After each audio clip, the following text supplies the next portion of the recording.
I've been working on a collaboration with a street artist named Joe Caslin on a mural and poetry project that was just installed in Front Square of Trinity College. So it's 5 stories tall, a pasted paper mural, and there's a poem that goes along with it, and it's in favor of a bill before the Shannon to decriminalize addiction, so send people to treatment rather than jail. So this poem was an interesting challenge because the theme of the project was to look at the volunteers 101 years after the Rising to say what battles do people need to fight now, and also tie in addiction, and also tie in someone's tattoo of St. Christopher, and also take the words of all the people in the mural and do all that as an American. So there's a short film coming out with an Irish actress reading this poem because it would just be weird in my accent.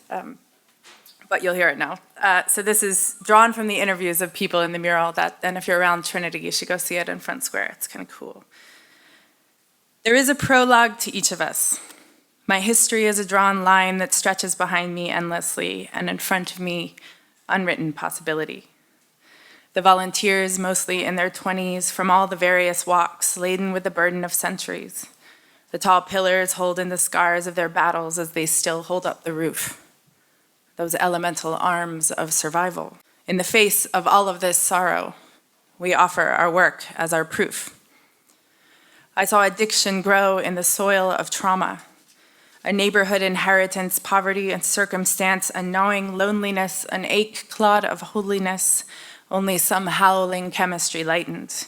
It was angry and bottomless, and it wrapped like a lover, but then tightened and strangled, it smothered. And to others, that fearsome illness turned me criminal. Here, the ill get shamed as though their illness is earned, march through halls of justice as though we haven't learned they're already in a prison of their own pain. And treatment is a domain for another neighborhood.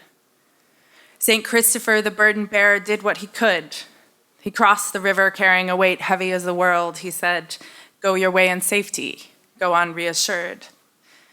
The ink is stark and black and white. The words all seem dry as a glance, but their truth is a chance. What they mean is a life.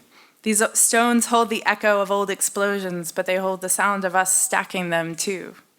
We'll mix mortar with sweat and dust from a rubble of sorrow. See what we can do.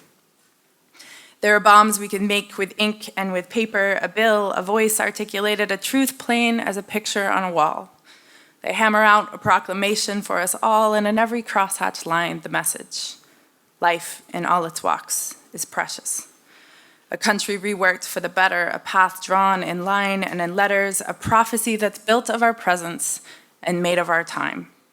A life we can look in the eye as we rise. We inhale possibility and exhale it as hope, grateful to the last for the breath as it goes. Our great cause is to cause an effect. We will let no life be worth less. We will let no life be worth less. The new volunteers, a nation reflected its warrior creed. We will be fierce in compassion and believe.